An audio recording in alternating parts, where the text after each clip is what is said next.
So it's very interesting. It's rare that you see Will Smith, Lara Trump, and a religious leader on the same stage at a social media event. And that goes to show you one of the very essential elements in success in anything that you do is vision. And I think that the government of United Arab Emirates as well as Dubai, they figured this out. They basically welcome everybody here. And the 1 billion followers summit was actually planned and organized by the government of Dubai. And therefore, it's very, very interesting to see thousands of people from 40, 50 countries come together. And the objective really is communication. Dubai is the prime example of building something from nothing. And it teaches us that we don't always have to abide by the norm. There are different levels of dreams and objectives that we can reach out to. And even though many people will tell us this will never work, that will never work, you really don't know until you actually go ahead and do it. You actually go ahead and try it. And it's a very unique environment. Trust here in this country is built through years and years of connections and networking and showing up. It's not built on slide decks. It's not built on PDF pitches. People care who you shake hands with more than what logo is slapped on the sponsor page. And I think that that's very admirable, because I always say your history matters, your background matters, your achievements, actually more than your achievements, how you have treated people matters.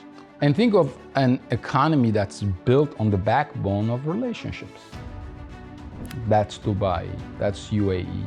And the head of the national media office, Abdullah bin Mohammed, talked about this actually. He spoke of welcoming people here. He spoke of the fact that regardless of you being born here or visiting here, you are an emirate here. He gave a message of peace and unity and also growth. الأرقام شاهد على ما نراه عن دولة الإمارات، والبنيان أمام الأعين كلنا نراه. ابحث عن التطور تلقاه في الإمارات، ابحث عن العلم تلقاه في الإمارات، ابحث عن التسامح تلقاه في الإمارات، ابحث عن المجتمع والمزيج ذات الأخلاق العالية موجود في الإمارات. فلذلك نحن لا ننظر إلى من أرادنا أن ننظر إلى أماكن أخرى، نحن ننظر إلى الريادة، والريادة هي دولة الإمارات. فلذلك لن نتبع قيل وقال، وإنما نتبع ما نراه بالعين. فالإمارات ترد كيفما شاءت أن ترد، وأينما شاءت أن ترد، ومتى شاءت أن ترد. And it's interesting to see this dynamic between religion, belief, vision, economy, technology, AI, investment. I don't think that there is any place like this in the world. And that's precisely why it's successful, because nobody thought this was possible. And it was made possible. Today, people enjoy this city that exists at its current state, but God knows how much struggle the city went through trying to prove a specific lifestyle or objective or method of living, basically. What we do in the US is we look at this area and we basically judge. When we hear the word Middle East, we're thinking developing country, third world, camels, dust, desert, right? It makes a huge difference when you travel over here and when you actually see the Middle East for what it is. In the US, we want everybody to abide by our laws, but when we travel, we don't really like rules of other countries. We want to travel everywhere as Americans. So things like family, respect, culture, belief, religion, these are important aspects here in the Middle East. And Dubai and UAE is a prime example of what it could look like It doesn't have to be incredibly conservative and strict like Afghanistan. It doesn't have to be all the way out there like the West. There is a middle ground where you can have the best of both worlds wherever you go.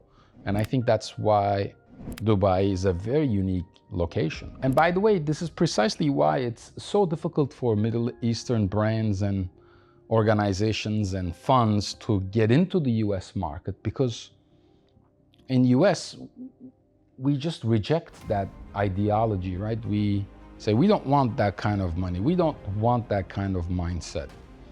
And US is a huge market, but it's not an easy market to get into. There needs to be a specific strategy to get into the US market. From a branding standpoint, PR standpoint, marketing standpoint, from a networking relationship standpoint. We have our own barriers as well. But you see, there are similarities. You can't just belong in the US with your money.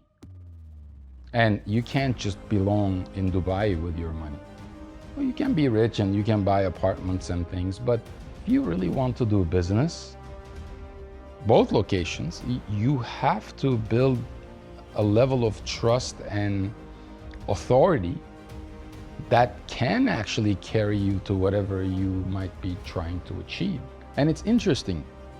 People in the Middle East will never belong to the US, and Americans will never belong in the Middle East. But Dubai is an interesting spot where both cultures, both people can exist and live in harmony in the same place. And the only way that that works is with vision. You basically say something along the lines of, here are our rules, here are our fundamentals, you have to respect these elements. Other than all of this, you can do whatever it is you want to do. You want to wear a miniskirt? Wear a miniskirt. You want fancy restaurants and you want men and women hanging out together? Do it. If you want to live a religious life, and if you want to experience the luxury, and if you want to actually live conservatively, you can do that here too. Just don't interfere with other people's lives and their choices. That's the gist of it. Everybody is very respectful when you get in cabs, when you get in Uber. Literally, Uber drivers are driving around with suits. They get out of the car, they help with your luggage. It's better than New York, it's better than Miami. It's better than Istanbul, it's better than anywhere I've been to. There's no question that they're specifically trained for the jobs that they're given. Everybody. It's very clean, streets are very clean. You would literally walk without your shoes, especially in the central areas, at least from the places that I have seen. Very organized city, and it's impressive. It's an impressive infrastructure, it's impressive society.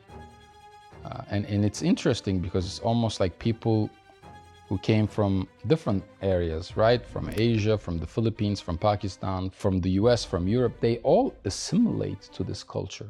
When you look at it from a financial or investment structure, yeah, I mean, this area is growing. If you invest in real estate or if you invest in any of the developments that they have in this area, in this region, there is a big possibility that you'll get a good return on your investment. Worst case, your asset will appreciate. Of course, things like no income tax and no sales tax, they have a VAT tax that's really, really small. These things help as well because the money is constantly changing hands. There's a good volume that's being traded, that's being exchanged.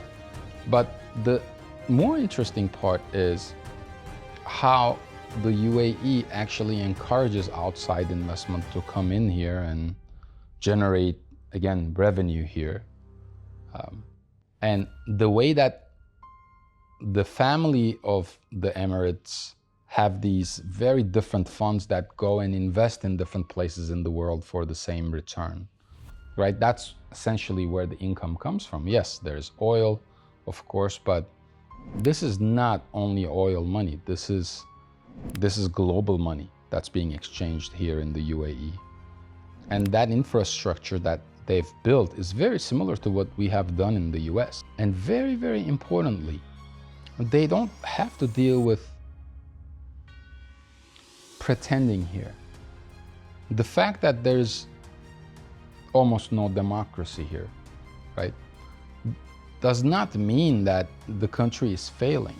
It's a very interesting concept. You see in the US every 4 years, every 8 years, we switch a complete mindset and business stops. I actually did a very detailed video on this a couple of years ago. Every 4 years, every 8 years, things change. And business needs to adjust, and that slows down business and commerce. You don't have that problem here. Things just move. You don't have to go through election cycles. When somebody says, this is what we're doing, it's just done. But I do think that the government of UAE, specifically the municipality of Dubai, can do more to bring more people here. Yes, there are a lot of tourists here, of course. And there are things like they're actually building a casino, a Wynn casino, an hour away from Dubai in one of the islands. So those things will actually bring tourists in.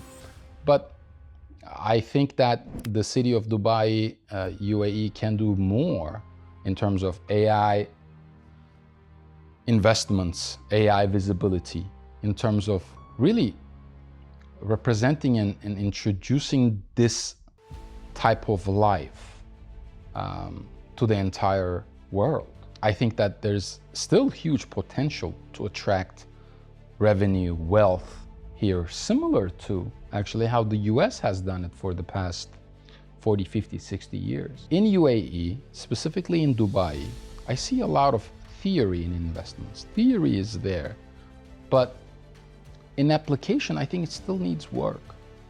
I think that in application, you need mass adoption when it comes to technology, AI. You can install all these machines and kiosks and different gadgets and elements, right? But for people to really, really start leveraging, start contributing, start exchanging goods and services and funds when it comes to AI, technology, robotics, I think that the application side of it is missing. And I don't know why that is. It's definitely not a vision problem. Maybe perhaps it's an application from a leadership standpoint challenge, right? Like the leadership says, yes, we need to do it, but they might not be experts at this specific industry. And the people who are executing that vision might not be the right people. Essentially, that's what I see. And that's where the primary opportunity is. And that's why I'm thinking about actually doing business in the UAE, because the vision is there, the will is there, the support from the government is there, the infrastructure is built. All you need to do really is to create something that can attract mass adoption. And if you can do that last step, you are going to make a lot of money here. It's not only about money, you are also going to help this specific community and grow this area, which in return, it becomes, again, a win-win-win, which is the way to do business.